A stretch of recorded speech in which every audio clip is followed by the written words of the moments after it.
Swayam Prabha. Digital India. Educated India.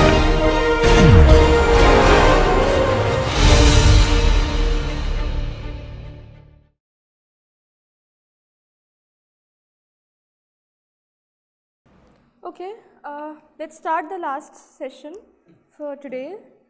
And okay, before beginning, so we've seen the case of divisible resources, which we saw yesterday, which we've been modeling as a cake or a segment 01. Then today we started with another notion of resource where it can be an indivisible setting, which means that a resource cannot be divided, as was the case with cake. And in that particular setting, we saw that, envy freeness to begin with we cannot really guarantee. And so we went on to define EF1 and such notions. But so in this particular session, I'll introduce you the third landscape, which is indivisible setting to begin with, but in presence of some divisible resource. So it's a case where you have both indivisible goods plus some divisible resource. Yeah. Indivisible setting in the presence of divisible resource.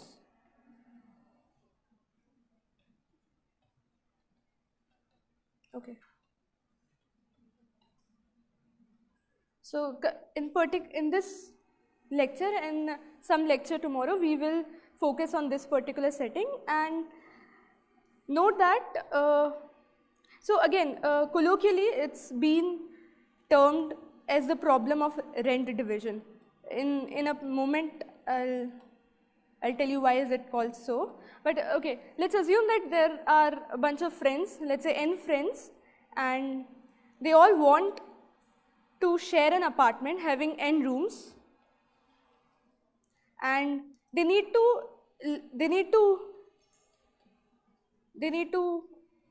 okay, so this apartment basically comes with some total rent, and they need to divide the rent into amongst themselves such that every price comes up with a rent, and they also need to allocate themselves to these n rooms such that again this particular division is again envy free.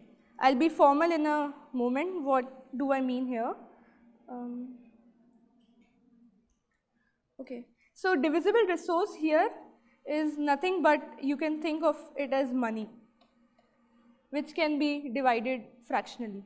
An indivisible resource here is a room. So exactly one agent or exactly one friend needs to be assigned to one particular room, and we need to also impose a rent on a room or a price on a room. Okay. So let's say sigma. Okay, so let's say we have set of these n agents denoted by A, set of these rooms denoted by curly R, and I want to come up with a matching or an assignment sigma from this particular set of agents A to the set of rooms, and coupled with this particular matching, I also need to come up with a price vector P, which must reside in Rn because it's price of all the rooms, so P1, P2 till Pn, such that I achieve envy freeness again, such that following happens. So again, for achieving envy freeness, I need to define what a valuation function is and everything, but again, let's just assume it's denoted by, okay, in this particular lecture, I'll denote it by utility, U, because there's a money they'll also pay, and therefore, what is the utility they're getting out of being resided in this particular room. So utility, utility of agent A for room he's being assigned, which is sigma A, and also paying a rent which is P of sigma A. So okay, this notation is clear.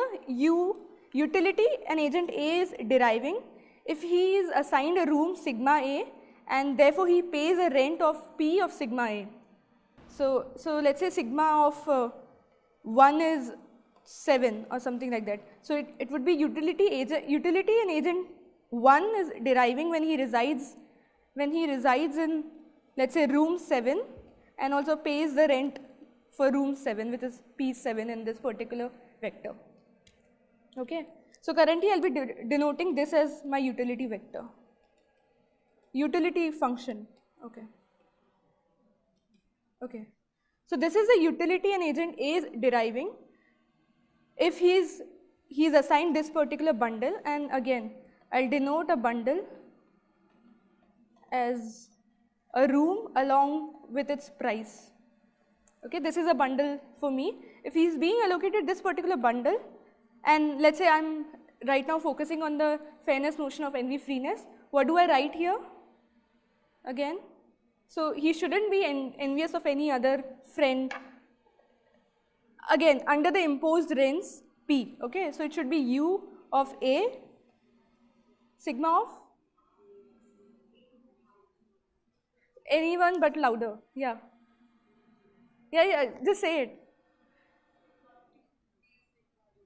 Yeah, okay, so any other room, so sigma B, but which again I can write as, let's say, R comma PR, right? Any other room.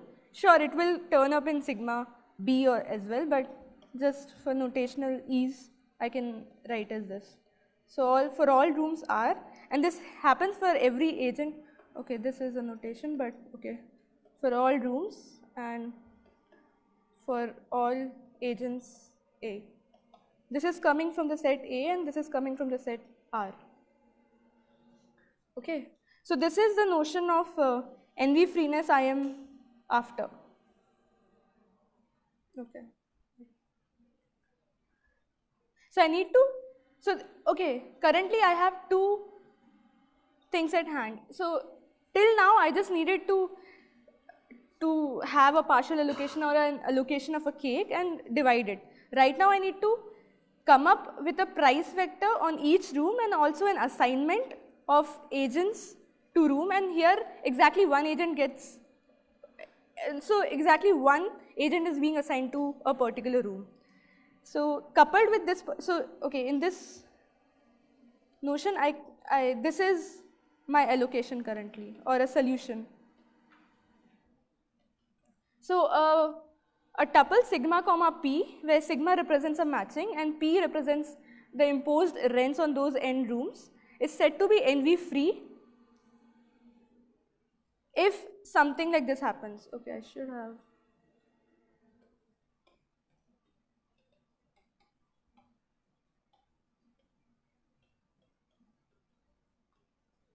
Yeah, okay. So is the setup clear? I was a roundabout, I defined it in roundabout manner, but just let me go through it again. So currently an allocation or a solution would be defined by a tuple sigma comma P. The first entry sigma represents a matching, which basically assigns every agent to a particular room, and the second entry, which is the price vector P, resides in the Euclidean Rn domain, and it is said to be, this particular tuple is said to be envy free if the utility agent A is deriving from residing in, let's say, the room sigma A and paying rent, which is the assigned rent for this particular room P of sigma A.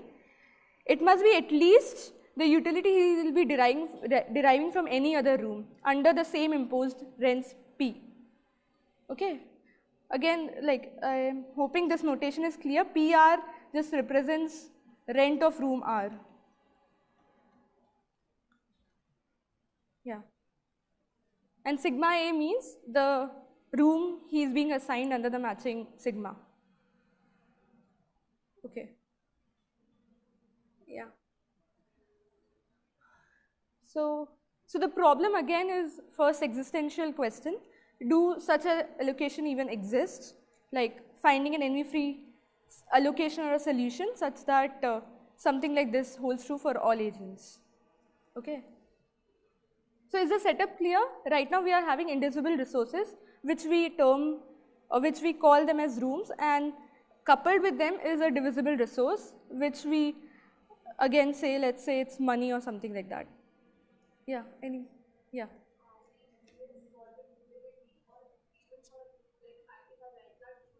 Yes.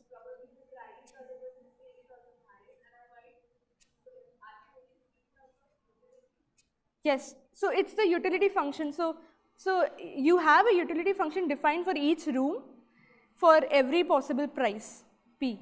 Yeah, so when you have this particular sigma comma P at hand, how do you calculate if you're being NV free or not? You just calculate the utility you're getting from your room under the rent which you are paying for that room, and then you calculate utility you would achieve from some other room under the imposed rents, which is R comma PR is the rent for room R. Do I answer your question or did I not get it?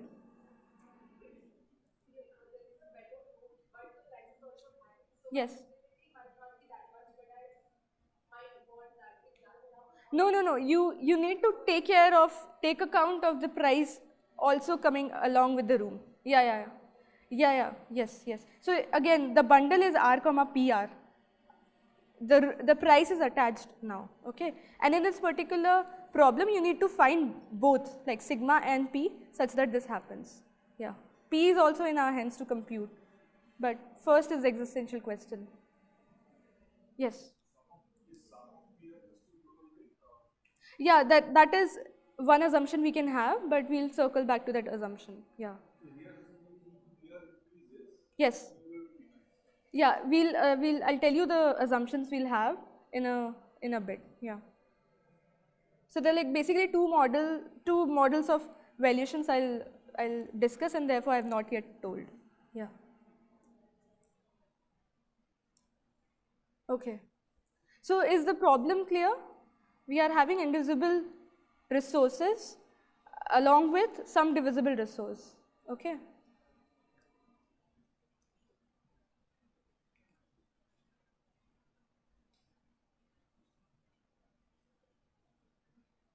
Okay.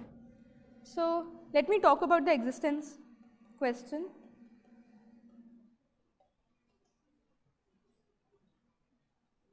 So does there exist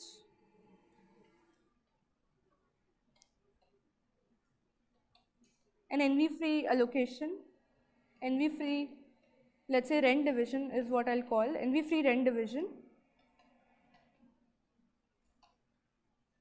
under some assumptions, which I'll tell you under some assumptions. Okay. Yeah.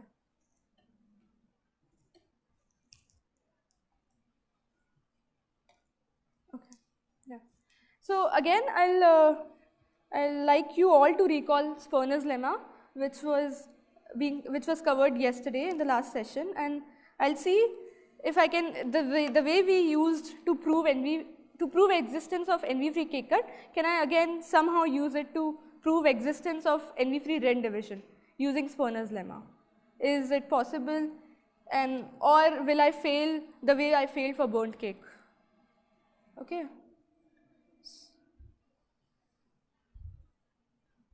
Yeah, okay.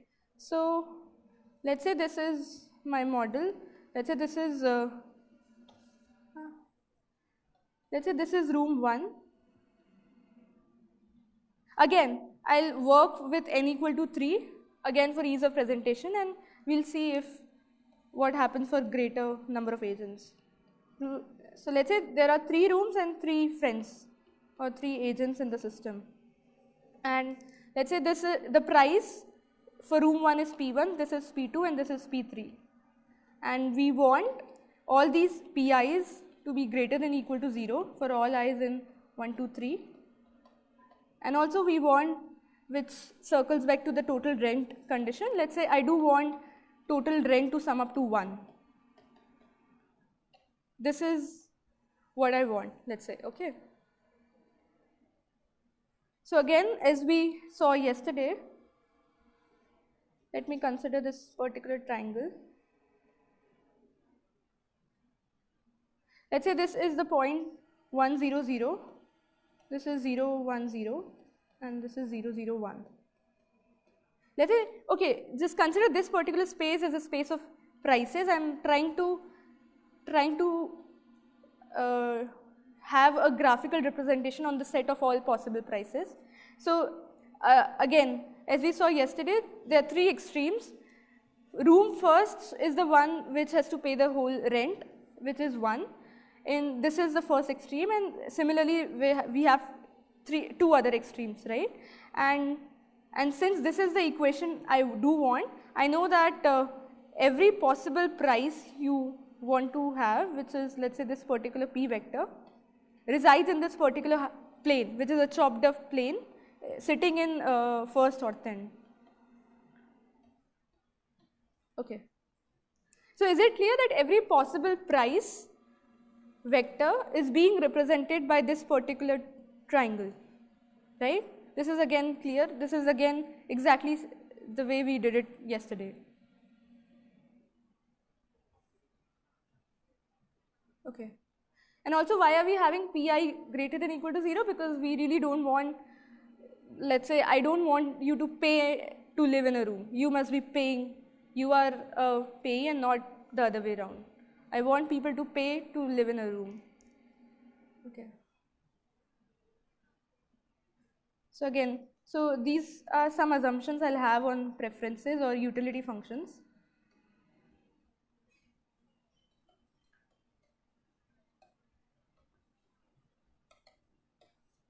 So again, as we saw yesterday, the first one is like for every price p, so for every price vector p,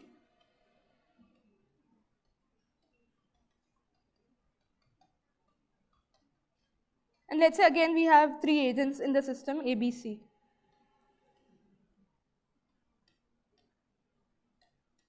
Three agents, three friends, whatever you want to consider. Okay, so the first assumption is for every price vector p, every agent, by which I mean so agent A, B and C, all must be able to pinpoint to, okay, so under this particular rent allocation, I would want to live in that particular room. This is the room which gives me highest utility. So every agent again must be able to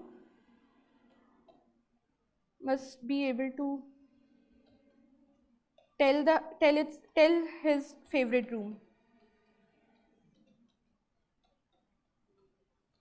Okay, this is again the same thing which we had yesterday, and the second assumption we will have is a free room is preferred over a, let's say, non-free room. This is similar to the hungry condition we had yesterday. So even if this might seem a little off, but that's the assumption we are having right now. Every agent just wants to, if there's a room which is coming for free, he'll just want to live in that particular room as compared to any other non-free room. Okay, if there's a way of just living in a room for free, he would like to choose that particular option. So these are two assumptions I have, and again, as we saw yesterday, I'll have the assumption of closeness of utility functions, just to have the limiting argument as we saw yesterday. Okay. Oh, price free, a free room as in, okay, a room with rent 0. Let's say if any room for any room pi is 0, that room would be preferred over any other room pj if, let's say, pj is greater than 0. Yeah. P, which means that this p of this particular room is 0.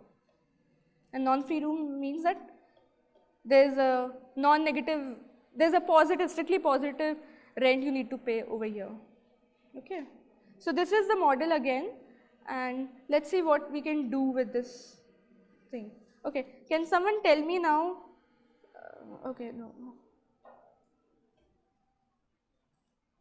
Okay, so again I'll have that ownership labeling as we had yesterday. I wish I could copy it, but.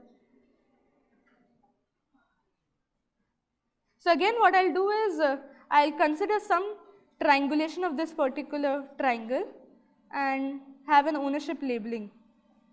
So let's say this particular, the owner of this particular vertex is A, and the owner of this particular vertex is agent B, and for similarly here it's agent C. So, and that's how I complete this ownership labeling.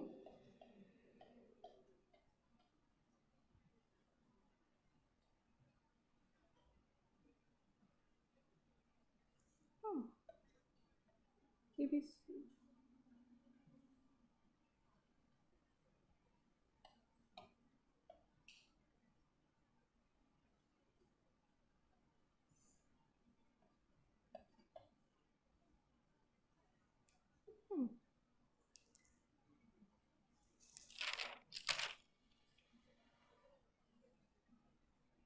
Where am I going wrong?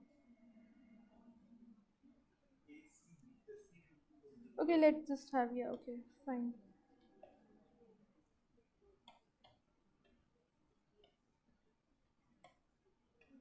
Okay, so this is one of the ownership labeling you can have, and let's do the same exercise which we did yesterday, and I want you guys to tell what would be the labeling.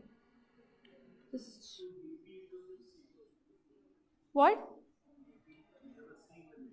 No, this is an ownership labeling and not a spawner labeling.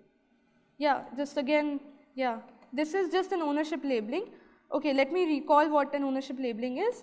By which I mean that every elementary triangle, if you just consider the vertices of these three triangles, all three agents must appear exactly once. So therefore it's known as ownership labeling. You have representation of every agent in every elementary triangle. Okay, it's okay. This is not a spawner labeling. I'm not at all I don't want it to be a spawner labeling. It's just an ownership labeling. Yeah. So if you can again eyeball it and just look here, every elementary triangle, just look at all these three vertices. Let's say in this particular elementary triangle, I look at all three vertices and I can see that there exists exactly one agent on exactly one vertex, right? Yeah. So spawner labeling will come now.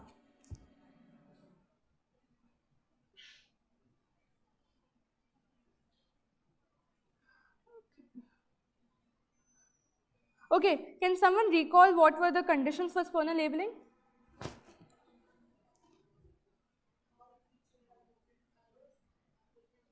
Yeah. Yeah. Yeah, exactly. So we wanted, okay. So just to recall, what I want is this particular, let's say all three main vertices must get distinct labels, and over here the labels must be 1 or 2. Here it should be 2 or 3, and here it should be 1 or 3. And for the labels corresponding to the inner vertices, it can be arbitrary, right? And what does Spawner's lemma asserts? It says that exactly there exists exactly one fully labeled elementary triangle, right? That was our Spawner's lemma yesterday, and let's see if we can just apply it over here. Till now it seems all good, but let's see. Okay, remember this was the vertex 1, 0, 0, and yeah.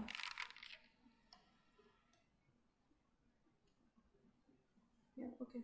So let's say this is, so this represents the price vector. Okay. So can someone tell me what would happen? Let's say I go to this particular vertex and I see who's the owner of this particular vertex. It turns out it's agent A. What do I ask him? I ask him, okay, at this particular price vector for 3 rooms which are indivisible, but just tell me which is the room you prefer the most. What will be his answer? First and third, right? It is not second which we wanted, but fine, okay, let's just see. It's either label 1 or label 3, right? He'll label this particular vertex either 1 or 3, right? Similarly, I go to this particular vertex, go to my ownership labeling, see who is the owner, it's agent C. I ask agent C the same question again, and what will be his answer? Yeah, second, he'll either label it 2 or he'll either label 3, right? And similarly here it will happen, it will be again either 1 or 2.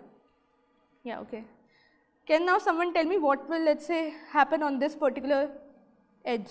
So if I go to these particular 3 boundary vertices and ask the corresponding owners, what will be their answer? Exactly, right? It would be, they'll always say that, okay, I'll label it 2, 2 and 2, right? Because it's the second room which is coming for free. They will all want to live in that particular room, and that's what we've assumed, right? They prefer a free room over a non-free room, right? Similarly, what will happen on this particular edge? Yeah, exactly. It will all be 1, right? And similarly, this will all be 3. So it doesn't really look like a spurner labeling. It's not, right? Okay, because for spurner labeling, what we wanted, all the main vertices to have distinct labelings and choices on the edges. Here we have choices on the vertices and fixed labels on the boundary vertices, right? So it's not spurner labeling, but I don't know. Let's just apply the path argument. Maybe it can work, right? Let's see. Okay. Let me just have, okay, here I'll just have some, let's say some arbitrary labeling. Okay. So what was the path argument? I started with a 1-2 door, right? Here also I'll start with a 1-2 door. And I enter this particular house through this particular door and continue my path. Either the room I enter via this particular door will have, let's say, the third label and I'm done. And otherwise, what I'll do is, what I'll find is another door, and from which I can exit this particular room and enter another room and continue doing it, right? And remember, this path can circle back and we can be thrown out of the house, but there'll always be one more door from which we can enter, because we have seen that there are odd number of doors and such. But is it all true here as well? Let's see. So I'll just do a case analysis and I'll try to see if the spurner path works or not. It might not. Let's say for case 1, this particular label is 2. I had an option 1 or 2. I'll do both of it. Let's say it's 2 right now. So do you see a door 1, 2 anywhere? Yeah, exactly. So let me enter this particular room. Okay, so this is a door, and there exists exactly one particular door, right? So just enter from here, and I do the path following argument. I keep on doing it, and okay, I do reach.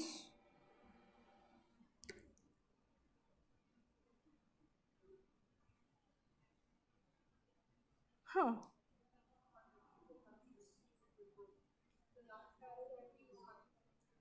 Yes. Oh, okay. Okay. I had to stop here. Okay. Yeah. Good. Thank you. Okay. So what happened is there is exactly one particular door. So there is no way I can be thrown out of this particular triangle, because there is no 1-2 edge on any other boundary, right? There's no, if you can just eyeball and see, there is exactly 1-2 edge on the whole boundary of this particular triangle T, right? So since this is a finite, we have this finite number of elementary triangles or these rooms, I'm sure that this path will terminate somewhere, and it can terminate. The termination condition is exactly the termination condition is that we'll be able to reach a fully labeled elementary triangle, right? This is the illustration. I entered via 1-2 door. I followed the path, and I know that I can't be thrown out of the house, which means that I'm bound to terminate on a fully labeled elementary triangle, right? So is this path following argument clear again here? And you can do the same here again. If this particular label was 1, this will become the door, and then do the same argument. It will be just you enter from here and you follow the same path, right? Yeah.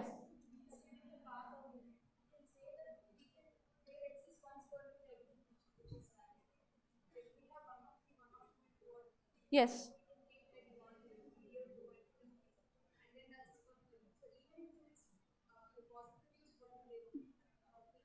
So, okay, so what? No, okay, but I really don't know what they are answering, right? You are restricting the answers of, let's say, these players, right? So, okay, are you saying that let me have 1 here?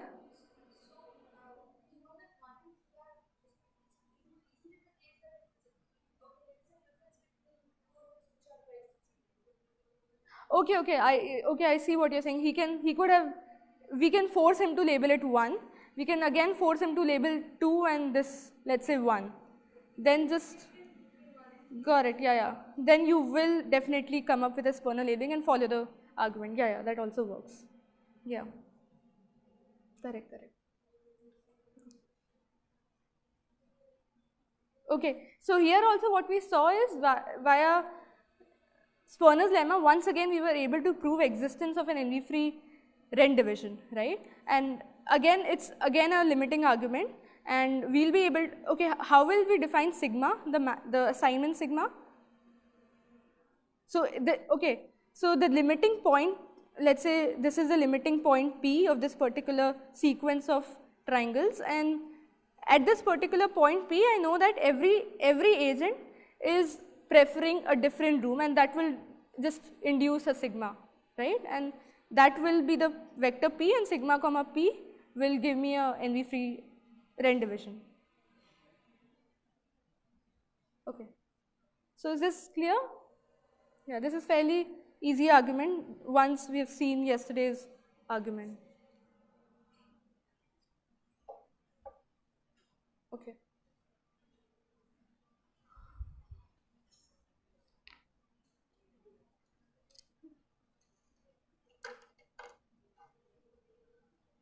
So in a way, argument is, in a way, like the intuition is, even if you have indivisible resources, but if you have divisible resource, money in this case, to compensate envy, you can guarantee to, you can say that, okay, envy-free allocations once again exist. If you can just compensate that envy with money. Yeah, okay. Any questions in this particular part?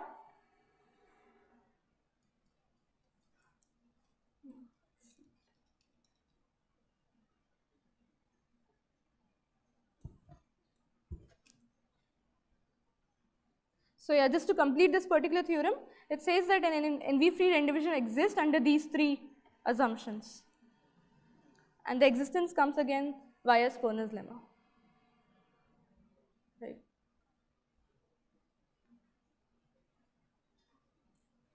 So if there are no questions, I'll move on to second model of utilities in this particular setup, which is Renn division, and we'll see what happens over there. Yeah.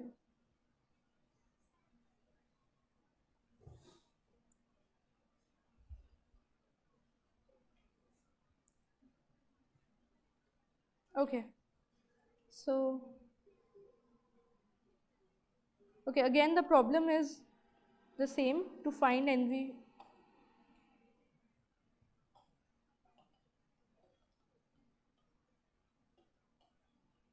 Envy-free Renn division.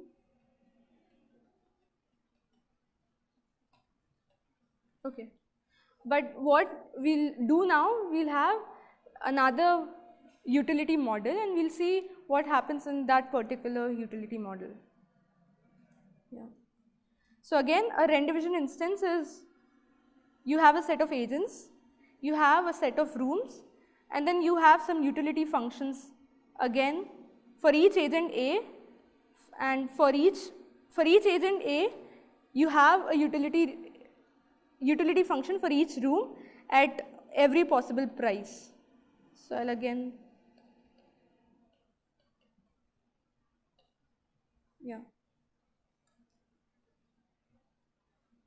So this particular function represents utility, and it takes a price vector and spits out the utility of this particular agent A for this room at this particular price x.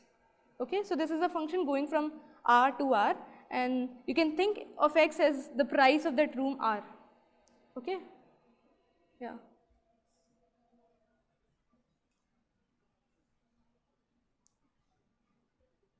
Okay.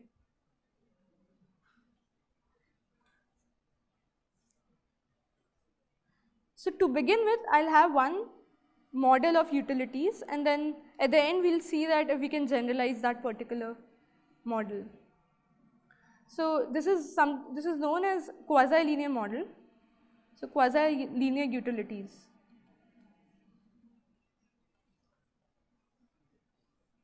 Okay. Yeah.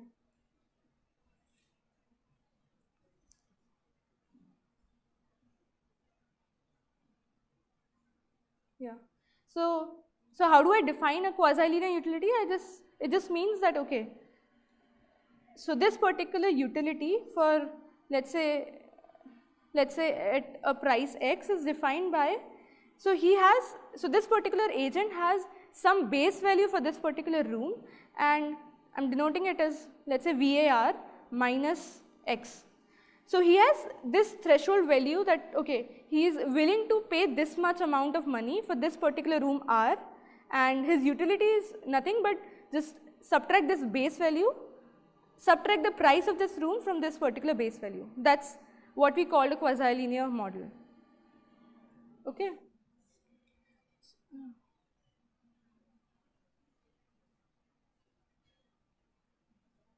Yeah. So if you want to see it graphically, what happens is you start from this particular point and then it decreases linearly with slope -1. And it becomes 0 at exactly VAR. And this is the utility function of agent A for room R and for a price which is, oh, okay. So this is the X, which is the price of the room, and here is what I'm getting utility. Let's say this, okay. So it's a quasi-linear utility model where you have some base value for a particular room, and this base value might change with distinct rooms, and what you do is you just subtract the price you are paying for that room, and that is your utility from that particular room at that particular price. Yeah. Okay. Is the utility model clear? Right? Okay. So again, just to reiterate the definition of NV-free Renn division, I say that an allocation sigma comma p, where remember sigma is a matching or a bijection from the set of agents to the set of rooms R, and again I am assuming that, let's say, this particular thing is N. You have exactly same number of rooms as the number of agents. Yes. Oh, because you have -1 here, right? It's decreasing.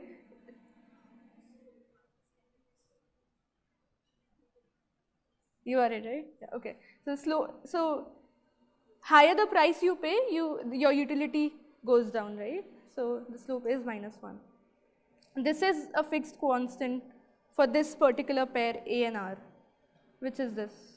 Yeah.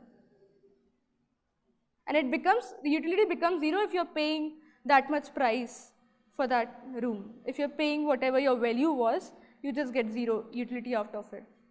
If you are made to reside in that room, okay? Okay. So an allocation sigma comma p, it's a tuple sigma comma p where the first entry is a bijection from A to R, and the second entry is a price vector which denotes price for each of the n rooms. Okay. So an allocation sigma comma p is said to be NV free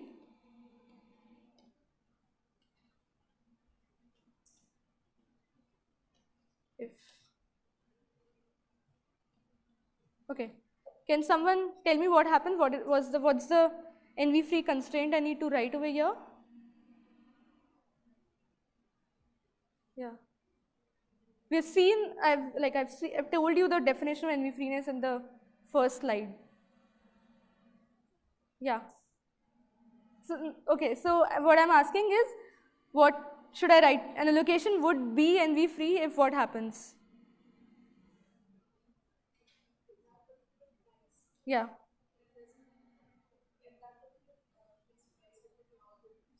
Yeah. Yeah. So mathematically I can write it as, yeah, okay. So UA getting room sigma A at price sigma A must be at least the utility he is achieving from any other room at the particular price, which is under the imposed rents which is P. This happens for every agent A and for all rooms R. And I can again write this particular NV-free constraint as something like this: VA of sigma A minus P sigma A, because that is the utility model I'm assuming, which is quasi-linear. This is at least, so this utility he's deriving from his assigned room sigma A is at least the utility he's deriving from any other room at that price, at its own price, right? So this happens again for all A, for all R. Yeah. So this is the NV-free constraint, right?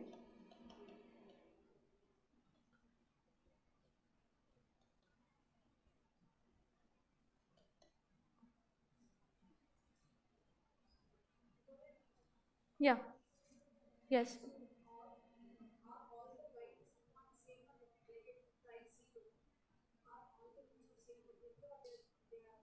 Oh yeah, again, once again, so as I said, like this particular base value can change with different rooms, right? So even, yeah, it can change. So this is not a universal constant, it depends on A and R, right? For this pair, it's different.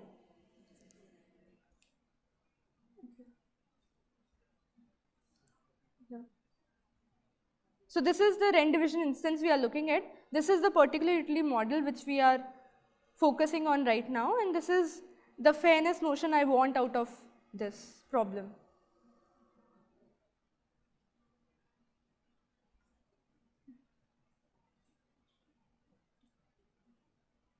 Okay. Any doubts in the model or the setup?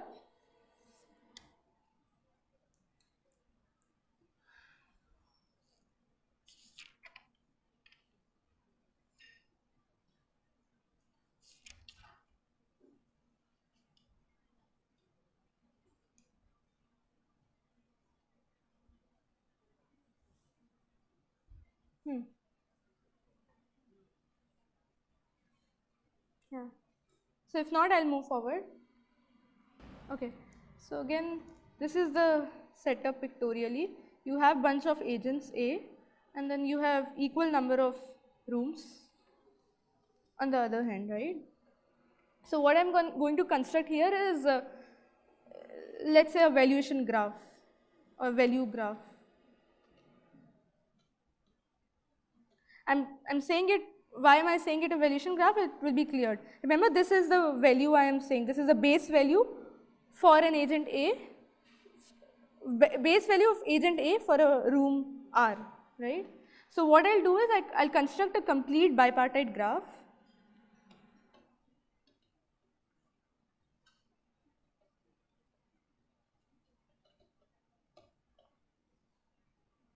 Okay.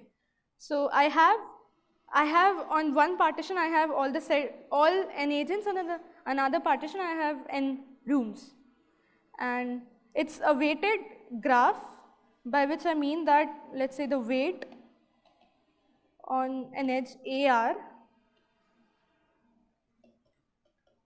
let's say this is agent A and this is room R.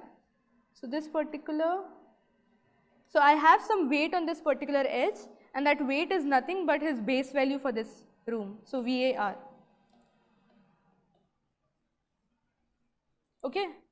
So what I have constructed is a complete bipartite weighted graph. Okay. So why is it complete? Because you have all n agents going, n edges going from each agent to each room. Yeah. So basically you have all possible edges.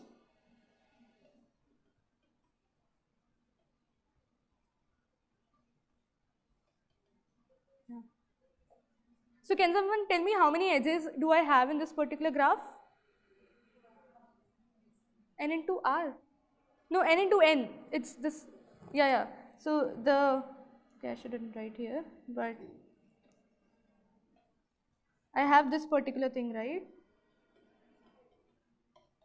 I have exactly same number of agents and same number of rooms. So I know that the number of edges in this particular graph, and let me call it as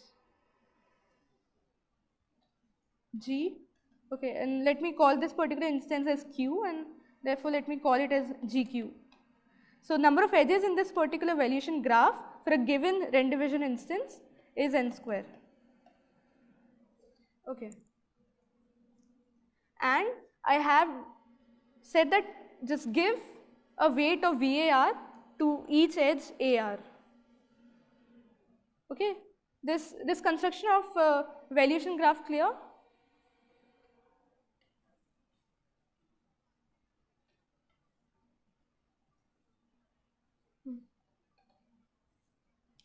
Okay.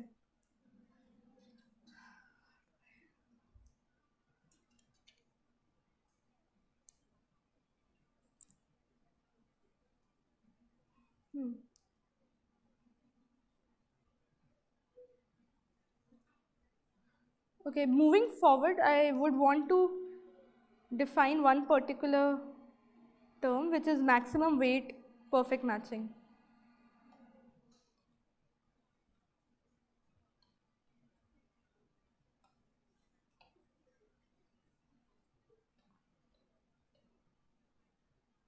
So, how many of you do know about this particular term?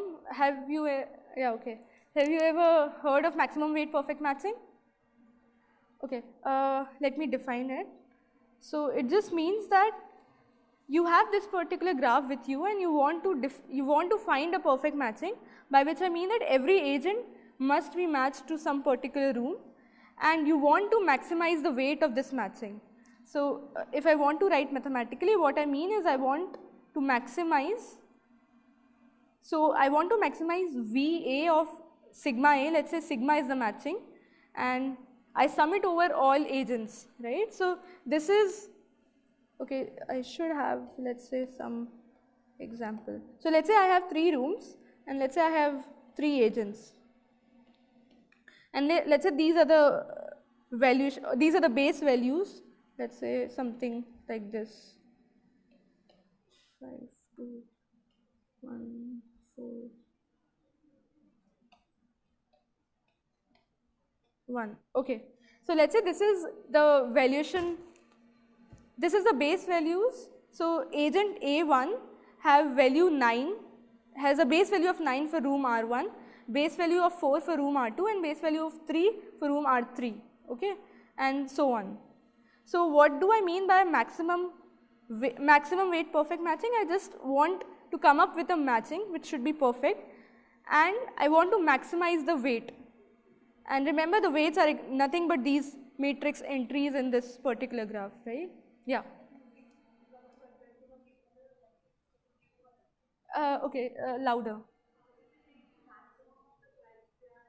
There's no price right now. Base, okay, maximum of base values, yeah. No. Yeah, okay, yeah. So I want, okay, okay, first of all, tell me how many matchings can I have in this particular setup? Yeah. No, number of edges is n square, but number of total matchings, perfect matchings. Yeah, exactly. There are n factorial possible matchings, right?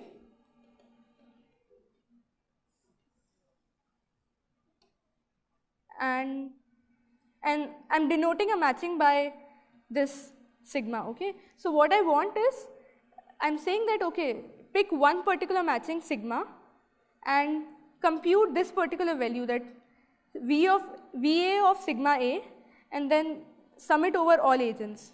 This is the value of this particular matching sigma, okay? And then what I'm saying is maximize this particular value over all possible matchings.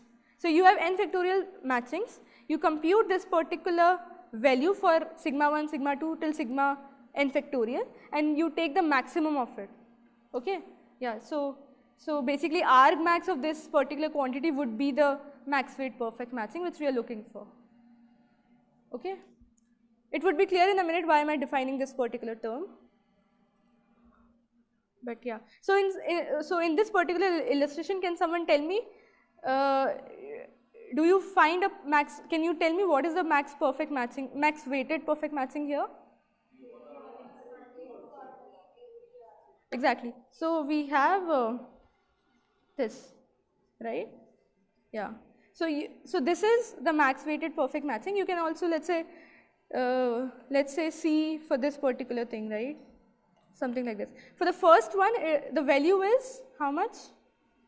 Like the green matching, how much is the value of this particular matching, or the weight of this particular matching? Yeah, it's 18, right? So so the weight of this green matching is 18. Can you tell me what is the weight of red matching, which is this, right? It is 7, which is indeed lesser than, indeed lesser than 18, right?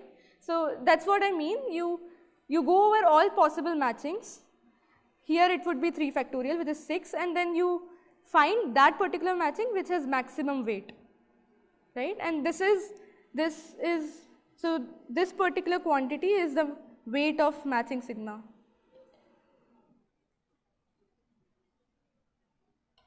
And then you maximize this particular quantity over all sigma. Yeah. Okay. Yeah. So is this clear? What is a maximum weight perfect matching in a complete bipartite graph where you have weights, right? Okay. Any doubt till now?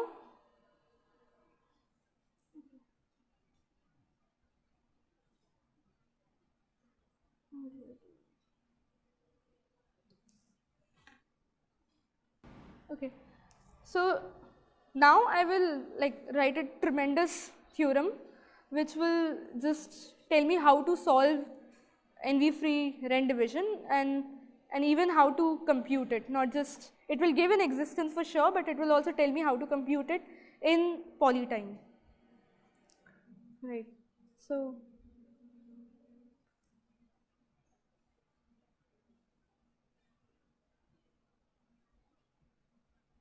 yeah, okay. So I'll write a lemma first and then go on to describe how do we prove existence and hence computation as well. Okay, so the lemma says that, okay, I've been given a Renn division instance, right? And so I look at the, given the Renn division instance, I can construct a valuation graph, right? Because I'm being given all those base values. I'm telling you, compute a maximum weight perfect matching in this particular valuation graph.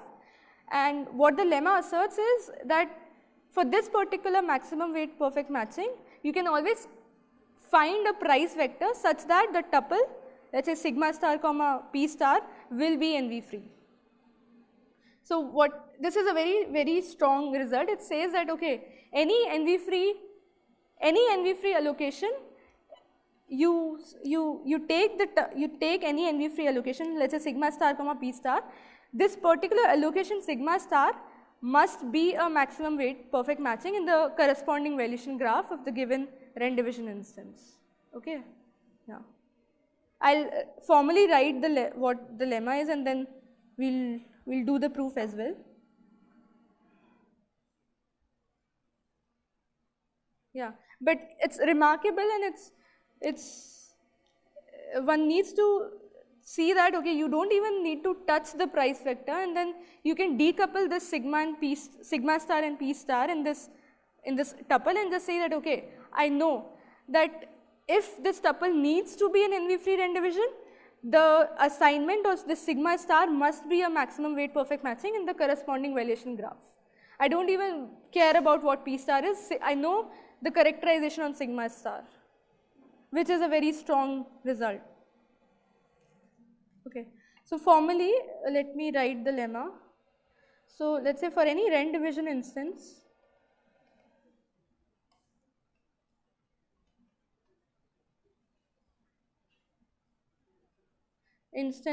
Q, so it comes with a set of agents, set of rooms, and the utility utility functions as well, and right now we are considering quasi-linear utility model.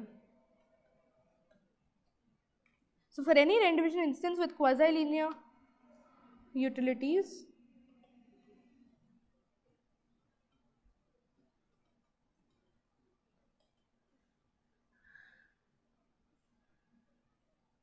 so which means that, okay,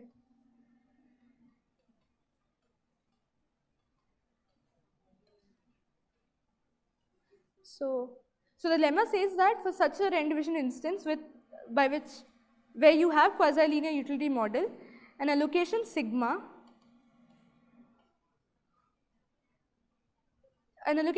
can be coupled with a price factor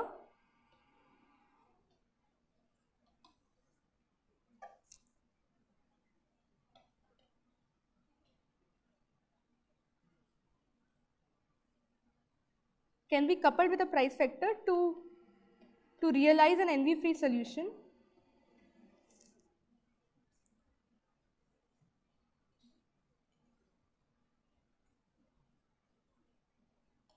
if and only if sigma is a maximum weight perfect matching in the valuation graph.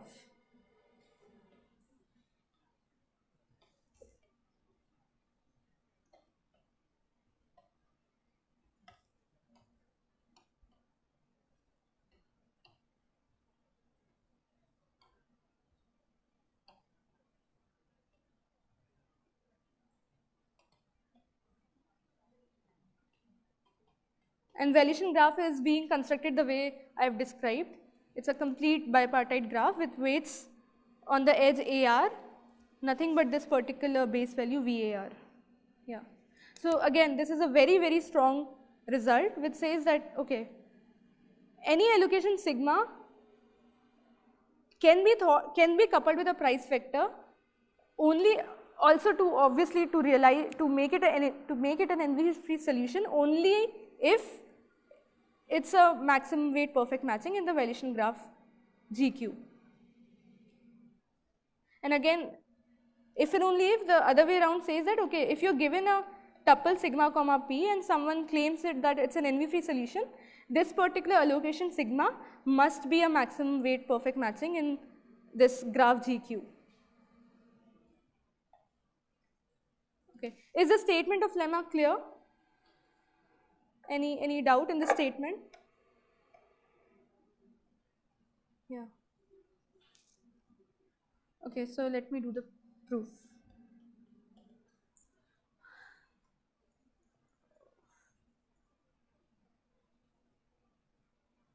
Okay, so one thing I'll assume right now, which I'll circle back to it if I have time, but note that, okay, given any graph, given any complete bipartite graph, one can in polytime compute a maximum weight perfect matching. Okay, the polytope, the LP polytope is integral, and we can see the nitty-gritties of it. But let's see, assume that, okay, first of all, we know that a maximum weight perfect matching can be in polytime computed for a given complete bipartite graph. Okay, it comes via linear programming. You just write a linear program and it's an integral polytope. And also the existence of price vector, if you guys know, like primal dual. Okay, so let me just assume this particular thing for now. So you write an LP for computing this max weight perfect matching. So let's say you write an LP and then there's some notion as a dual LP. You write the dual LP, and so what I'm saying is sigma star will come from here and the dual variables will correspond to the price vector P star. So the existence of envy-free solution anyway comes from a LP duality argument. We can circle back to it, or we can take it offline if you want to know what this is. But okay, right now I'm assuming existence.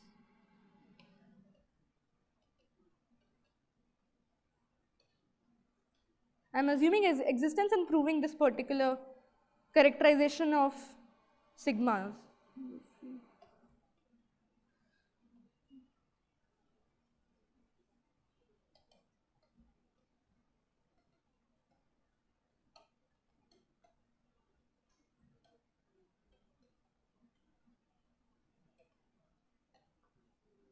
Okay. Okay, so how does this proof go? So let me prove the if part, which is this particular part.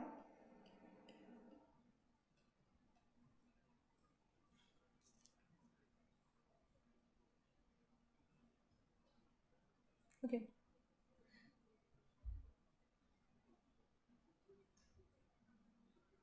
So what am I assuming is, let sigma p be an envy-free solution.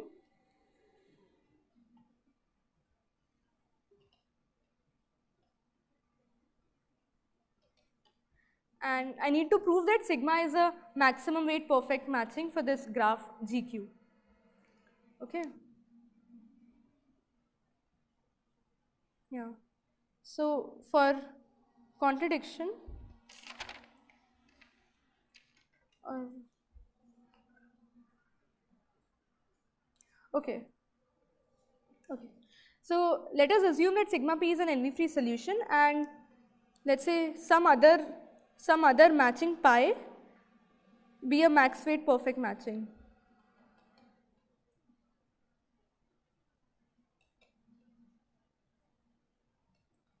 Perfect matching of the graph GQ.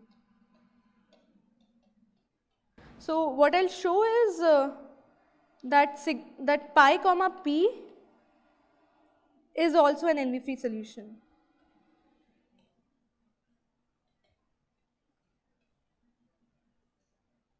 So in a way, what I'm proving is, you take a maximum perfect matching pi, it can be coupled with a price vector such that pi comma p becomes an envy-free solution for the same instance Q.